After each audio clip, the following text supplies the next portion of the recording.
Muito bem-vindo, Hugo, tudo bem? Tá no mudo. Tudo bem, Dri? Tudo bem, Renato? Tudo Agradecendo bem. o tempo aí, sempre uma honra estar aqui. A honra é nossa. Eu queria entender essa morte do presidente do Irã, tem, né, um dos assuntos mais comentados agora de manhã. Ontem ele teria o helicóptero que ele estava, teria caído por condições climáticas muito ruins, mas agora a gente tem aí várias informações de que haveria até a culpa dos Estados Unidos nessa queda do helicóptero. Faz sentido isso, Hugo? Faz todo sentido ter sido um atentado, como pode ter sido um acidente. Agora, a tendência é que a narrativa do governo iraniano é que foi um acidente. Eu acho que o governo iraniano talvez não tenha interesse em dizer se foi alguma coisa diferente. A gente tem que entender o contexto. Ele tinha viajado para o noroeste do Irã, que é uma região muito complicada, que faz divisa com o Azerbaijão, que é um país que está em guerra com a Armênia, fez limpeza étnica numa região disputada com a Armênia recentemente e recebe armas de Israel, embora seja um país ali de maioria muçulmana, mas tem um líder longevo, o Ilham Aliyev, que herdou o governo do pai, que era um ex-general soviético que meio que era uma pessoa influente na antiga União Soviética, e foi o primeiro líder do país quando ele ficou independente. Azerbaijão e Irã que tem uma relação muito curiosa. O Azerbaijão era basicamente uma província do Irã. E aí os russos tomaram a parte norte dessa província, lá em 1813, e aí, no contexto da União Soviética, aquilo virou uma república socialista soviética, e quando acabou a União Soviética, virou um país. Só que é um país que surgiu meio que por uma via meio capenga, né? Porque os azeris lá no Irã nunca reivindicaram autonomia nacional. Eles sempre se viram como parte daqueles do Império Persa que vem de Ciro Grande para cá. O Irã, na verdade, é o país mais antigo existente como uma unidade política. Aquela Pérsia lá da Bíblia, lá do Ciro Grande, é a mesma Pérsia de hoje em dia, com 2.500 74 anos de história, que teve várias dinastias. O próprio presidente iraniano que morreu é filho de pai azeri, que é uma etnia turca, né? Os iranianos, ao contrário do que se pensa, não são semitas, eles são um povo indo-europeu, antigamente chamado de arianos, tanto que Irã significa Ariânia em português, terra dos arianos. Então, a língua do Irã, ela pertence a uma prima muito distante do português. Não é do árabe, não é do hebraico, tampouco é um lugar turco, mas sempre houve muitas histórias ali. Enfim, tem esse confronto, tem a postura ambígua do Azerbaijão, houve uma viagem de alto risco do presidente iraniano para se encontrar com o líder do Azerbaijão e eles fazerem algum tipo de acordo, sobretudo agora, que a Turquia, que sempre foi aliada do Azerbaijão, rompeu, ou pelo menos congelou relações com Israel por conta das barbaridades que aconteceram, o Erdogan foi forçado a mudar de posição. E a pergunta de $1 milhão ou de 20 centavos é para que lado o líder do Azerbaijão iria? Porque é um país pequeno, é um país do tamanho do estado de Pernambuco, porém tem uma influência estratégica muito grande, porque fica no meio do caminho, é um entroncamento para o Oriente Médio, para a Ásia Central, tem gás, tem petróleo, e também é um lugar que está aberto para o Ocidente e para o Oriente, onde circula muito capital. Para a Rússia, o Azerbaijão é muito importante. O Azerbaijão, de certa maneira, domestica a Rússia, servindo como lugar onde a Rússia faz circular dinheiro, sobretudo agora nesse contexto de sanções. Mas é um país que se tornou um aliado de Israel, muito forte, usa dessa aliança, inclusive, para combater a Armênia, para se estabelecer naquela região e abrir as portas para que a Turquia avance para a Ásia Central. É um plano que a OTAN vê com bons olhos. E o Erdogan faz esse jogo duplo, né? Meio nacional, meio dentro da OTAN, e o Azerbaijão é chave para ele também. Então, o Azerbaijão é chave para a Rússia, para a Turquia e para o Irã. Né? Então, é por isso que o presidente do Irã estava ali. Não era para ver uma barragem que foi construída. Foi para fazer uma reunião que só podia acontecer tete a tete. E uma vez que ele cumprimenta o Aliyev e vai embora, o helicóptero caiu. Pode ter sido uma enorme coincidência, pode ter sido uma enorme coincidência, o helicóptero velho, uma região montanhosa, com neblina, né? Porém, pode não ter sido. Ainda mais olhando o grau de confronto entre Irã e Israel. E por que, que o Irã está num confronto com Israel? Porque o Irã não é uma democracia? Não. Israel está cogitando aliança com a Arábia Saudita, cujo objetivo é lutar contra o Irã. E no Irã há uma comunidade judaica. Aliás, se tem um lugar no mundo que manteve a comunidade judaica uma vez tendo recebida ela, foi o Irã, né? Desde a destruição lá do tempo, desde que Ciro derrotou lá o Império Neo-Assírio e houve a reconstrução do templo, muitos judeus foram para o Irã e lá ficaram. A gente está falando de uma comunidade que tem 2.500 anos, mais ou menos, estabelecida, 2.400 anos. É muito tempo. E judeus têm direitos políticos, têm direitos religiosos, tem uma representação ali, digamos assim, o sabor de Israel com o Irã não tem a ver com o judaísmo, nem tem a ver com democracia, tem a ver com a disputa estratégica. O Irã é um entrave para os interesses ocidentais no Oriente Médio e é um Estado, goste-se ou não dele, um Estado organizado, né? É aí que está a briga e, realmente, o plano das duas principais facções políticas de Israel, não só de Netanyahu, é derrotar o Irã. Então, qualquer liderança política do Irã, hoje em dia, está sob risco de vida. Estava falando do Azerbaijão, é o próximo país que vai sediar a COP29 agora, em novembro desse ano. Tem algo, como você atribui a escolha do Azerbaijão sediar uma COP? Olha, é paradoxal, porque o Azerbaijão vive de vender gás, né? Mas o Aliyev fala com todo mundo. Então, ele é um sujeito hábil, certamente de nenhuma confiança, mas ele consegue ter essa interlocução, né? Com russos, com israelenses. Mas, obviamente, para Israel estar ali, é porque o Azerbaijão é de inteira confiança de Israel. Você sabe que o Azerbaijão não é. Talvez a Rússia subestime o problema que é o Azerbaijão, como subestimou o problema que era a Ucrânia durante muito tempo. A Rússia só acreditou quando aconteceu. E talvez, cedo ou tarde, os russos venham a ter uma surpresa negativa do Azerbaijão servindo como um hub para vários problemas que podem acontecer na Rússia, né?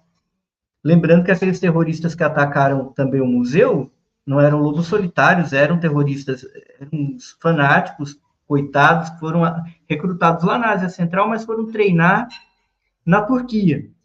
As informações que existem são essas, que eles treinaram em campos na Turquia antes de fazerem aquele ataque horrendo lá dentro de Moscou. Veja, o Erdogan não sabia? Aí a pessoa pensa, mas Hugo, a gente está falando de Azerbaijão, por que você está falando de Turquia? Porque são países muito próximos, culturalmente, né? Falam línguas muito próximas, tem uma aliança, tem uma política chamada de uma nação e dois países. Então, há uma ação estratégica ali bem combinada entre os dois. E muitas vezes o Azerbaijão faz e fala coisas que a Turquia não pode fazer. Olhar para o Azerbaijão é entender melhor a política turca, ou pelo menos do atual grupo dominante da Turquia, que eles andam junto em grande medida. Não que se o Aliyev, amanhã, se fosse do interesse dele, ele mataria o Erdogan também, sem nenhum problema, e vice-versa. Esse tipo de liderança. Agora, a minha opinião pessoal sobre a COP ser realizada num país como o Azerbaijão é que é uma chicane. Uma coisa que está falando de meio ambiente e democracia. Agora, é muito coincidente, assim, que o presidente do Irã tenha morrido depois de ter se encontrado com esse cara.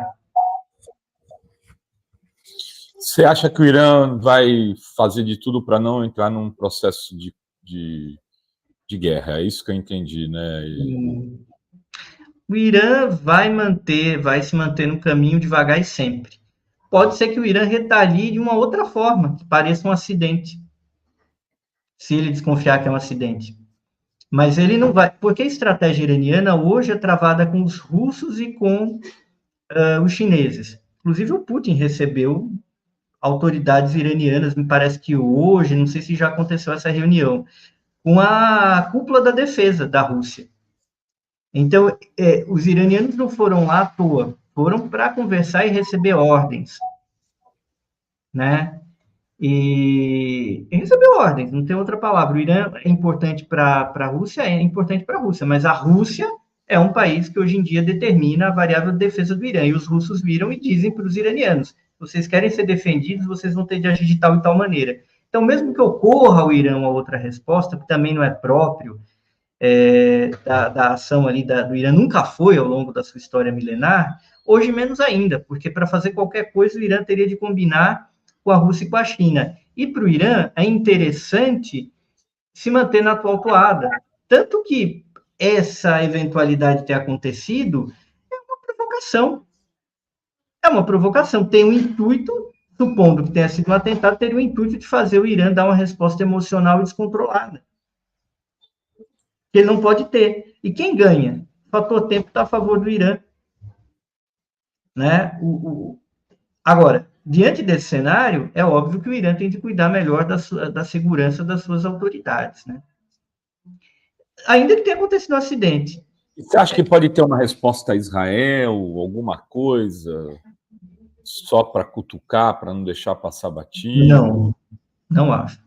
Eu acho que pode ter no futuro, eu acho que tem um estado de guerra entre eles ali, mas para estourar uma guerra, assim, o Irã teria de ser atacado, né? Nem sei se aquela ação performática lá foi boa, talvez tivesse sido melhor ter atacado um único lugar em Israel e marcado isso, mas eu acho que o cenário atual é o seguinte, os israelenses, eles querem acelerar... Os israelenses querem acelerar o conflito. Eles querem arrastar os Estados Unidos para criar um conflito, criar uma ação contra o Irã. Os Estados Unidos sabem o tamanho do problema que vai ser se eles iniciarem isso daí. O Netanyahu quer e ele precisa, ao mesmo tempo que é uma ação um pouco maluca da parte dele, porque pode abrir uma caixa de Pandora, que não dá para dizer. A gente sabe como isso pode começar, mas a gente não sabe realmente como pode terminar. Mas é sempre aquela velha capacidade israelense de arrastar o establishment político americano, que só aumentou nos últimos 40 anos. Lembrando que há 40 anos o Reagan travou a guerra do Líbano, né?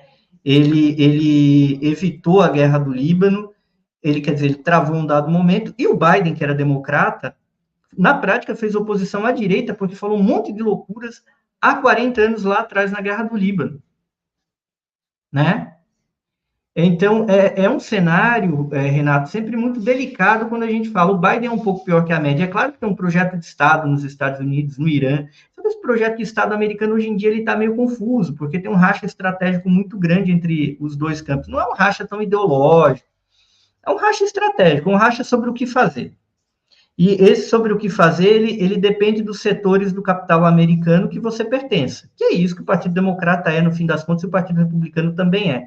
Eles representam as bandas da elite americana. Então, o que fazer para o Partido Democrata é muito doloroso, mas é um pouco simples, de acordo com quem dá o dinheiro ali, quem banca o partido. Né? E o Partido Republicano é a mesma coisa. Mas, assim, é óbvio que uma medida democrata ferra mais com o lado republicano e vice-versa. Por isso que eles divergem. E é isso que está em jogo quando a gente está discutindo o Irã. Que os republicanos são mais hostis com o Irã e os democratas não muito. Né? Os democratas querem isolar o Irã e querem derrubar o governo do Irã para colocar qualquer coisa.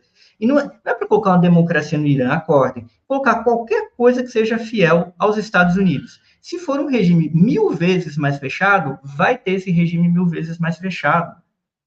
Tá? Se for mais aberto, pois bem, se o Irã tiver uma revolução democrática amanhã, mas mantiver uma linha soberanista e nacionalista, este governo democrático, socialista do Irã, será atacado pelos Estados Unidos, porque não está em discussão o caráter do regime iraniano, mas o seu papel estratégico no mundo. É isso que é a discussão que a gente precisa ter em mente aqui. Nesse sentido, o papel estratégico do Irã, que é um grande parceiro do Brasil no Oriente Médio, favorece o Brasil, né? Favorece a África, favorece o Oriente, e a postura americana é simplesmente para manter essa ordem, mais ou menos como ela é do século XIX para cá, onde você tem países centrais, no norte global, coincidentemente brancos, europeus ou falando línguas europeias, dominando o jogo. E eu acho que o Irã está vendo que essa ordem está mudando, mas o Irã vai agir com paciência. Espero que com mais cautela, no sentido da autoproteção das suas autoridades e das suas instalações sensíveis, estratégicas, mas a disputa passa por aí, Renato. Agora, claro, se houver uma grande guerra no Irã, pode ser uma terceira guerra mundial. Eu não acho que a Rússia e a China vão tolerar a invasão do Irã. Eu acho que elas vão defender o Irã. Ou seja, no limite, o risco existe, né, Hugo? A gente não pode desprezar o risco. Ele é pequeno, mas é um cenário... Isso com Biden ou com Trump? As razões que poderiam levar o Trump a não intervir no Irã são diferentes das que o Biden faria. Mas pode ser que eles façam uma análise ali, né? Aí um caminho é tentar criar... Qual o caminho mais fácil? Criar um cenário de caos no Irã. Só que para criar um caos que derrube o regime, você teria de afetar sobretudo a economia. Hoje em dia a economia do Irã está muito favorecida porque há um sistema internacional paralelo, que é o sistema do BRICS, onde pode circular capitais por ali. Então, aquela história do isolamento do Irã pelas sanções euro-americanas perdem cada vez mais importância. Israel percebe isso. Israel teme por isso, que o tempo favorece o Irã na atual circunstância, na atual inércia. Então, a elite de Israel, que saiu totalmente do prumo, totalmente da normalidade, que foi condenada hoje, inclusive, por um tribunal internacional importante, essa elite que perdeu qualquer tipo de humanidade, qualquer normalidade, depois de todo absurdo que sempre se aprontou ali, mas convemos que se havia um limite, esse limite foi ultrapassado, eles querem ultrapassar esse limite, inclusive da segurança internacional, no que diz respeito ao Irã. Muito bem. E essa nota aqui, por fim, desse ex-ministro, que ele foi para os Estados Unidos, ele se precipitou? Ou o que significa isso? Ele diz aqui que os Estados Unidos é responsável pela morte. Por conta da sanção dos helicópteros, porque era um helicóptero americano velho, o Irã tem muita dificuldade de fazer trocas de aeronaves, porque basicamente ele tem muita aeronave ainda do período do Shah, e muitas delas americanas, eles simplesmente não conseguem comprar peça, mas isso também aí é um efeito das sanções e está dentro dessa narrativa do acidente, que é o que o Irã vai seguir. O que o Javad Zarif fez quando ele fala responsabilidade americana sobre isso, é lançar uma dúvida, é passar um recado sem falar, mas ele, que é um sujeito também ali, um alto diplomata iraniano, ele endossa a narrativa que já foi alinhada, de que houve um acidente, só um acidente, não importa o que tenha acontecido, mesmo que tenha acontecido um acidente. E a outra coisa que o Ayatollah, o Ali Khamenei, falou é que o Irã vai seguir a política estratégica, como já estava programada, porque é uma política de Estado, não é uma política de homens, né? E não vai cair numa provocação. Claro que foi um golpe duro para o Irã, duríssimo, mas foi também fruto de uma ingenuidade. O Irã perdeu esses quadros por ingenuidade. Não era para o presidente do Irã estar ali. Nem era para um alto comandante iraniano estar tão próximo da fronteira com Israel, achando que Israel não ia atacar. Israel, hoje em dia, é um país que é capaz de fazer qualquer coisa e não vai ser parado por bem. Esqueçam. Israel pode ser parado por um desfinanciamento, por uma ação da comunidade internacional, por uma guerra. Israel não será parado por bem, porque o consenso que domina a população israelense, baseada numa formação muito bizarra, numa propaganda sempre muito violenta contra árabes e contra muçulmanos de um modo geral, não permite que o Irã haja de uma maneira diferente. Israel age de uma maneira diferente. E existe também essa construção do inimigo. De fato, o Irã é um problema estratégico para Israel e para o Ocidente, mas é claro que a rivalidade ela é aumentada porque Israel, Netanyahu, mais que a média, mas também as outras lideranças ali liberais, que são opositoras, eles precisam de um inimigo externo também para justificar muito daquela loucura, né? Como os Estados Unidos também, são países que vivem num estado de guerra permanente, que é parte da sua economia, e você precisa criar um inimigo. E se o cara é o teu adversário, você transforma esse cara no inimigo, e você começa a criar situações para que haja uma grande guerra. Só que ali é muito perigoso para toda a humanidade. E isso está sendo ignorado, né? Nesse sentido, a gente vê, não é de se estranhar que o Biden está correndo o risco de perder para um cadáver político como o Trump, porque o governo dele é extremamente falho, extremamente falho. E mesmo que o público americano não entenda determinados elementos nos Estados Unidos, o público americano, no entanto, vive as consequências disso. Aí a gente está cogitando aqui, em pleno ano da graça de 2024, o risco de Donald Trump voltar ao poder. Mas por quê? Por quê? Por coisas como essa. Eu não me recordo de um momento na história da humanidade, depois da Segunda Guerra Mundial, que a gente viveu tamanho, sabe, descontrole e explosões aí de várias questões no mundo inteiro. A gente pode calcular pelo menos uma dúzia de, sabe, úlceras geopolíticas no mundo hoje que podem deflagrar, pelo menos, guerras regionais de médio e grande porte. E é óbvio que isso tem a ver com a incompetência do atual governo americano. Nem tudo se planeja. Eles sabem de muito, têm muita capacidade de intervenção, mas eles erram muito também. E eles estão errando. O governo Biden tem uma grande responsabilidade por esse descontrole, porque ele não, por alguma razão, ele não é capaz de impor sua autoridade sobre Israel. E se os republicanos forem espertos, eles fazem um acordo para sair um candidato aí supostamente progressista para roubar voto do independente, voto do Biden, e tiram a vitória, tiram a possibilidade de vitória do Partido Democrata, porque muita gente, muito eleitor mais de esquerda não está querendo votar no Biden exatamente por isso, né? Não tá, mas veja, é impossível, cada vez mais impossível para um eleitor progressista votar no Biden, é muito difícil pelo que ele tem feito. A única razão pela qual alguém minimamente progressista teria para votar no Biden é o Trump não ganhar.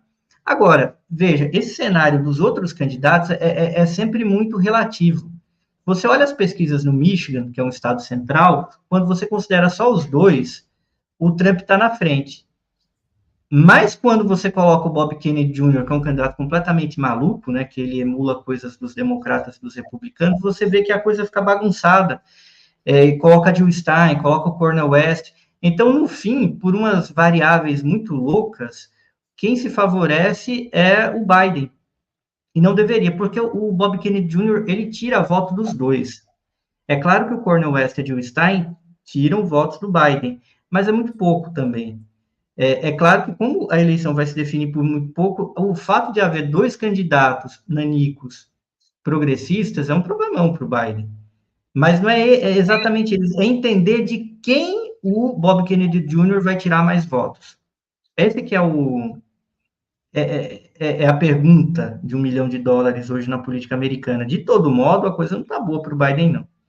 Naquele pouco voto que realmente se disputa, nos estados que realmente importam, o Trump está relativamente bem, mas é um cenário muito perigoso, instável, e eu até acho que é mais fácil o Trump ser morto do que ser declarado inelegível ou preso.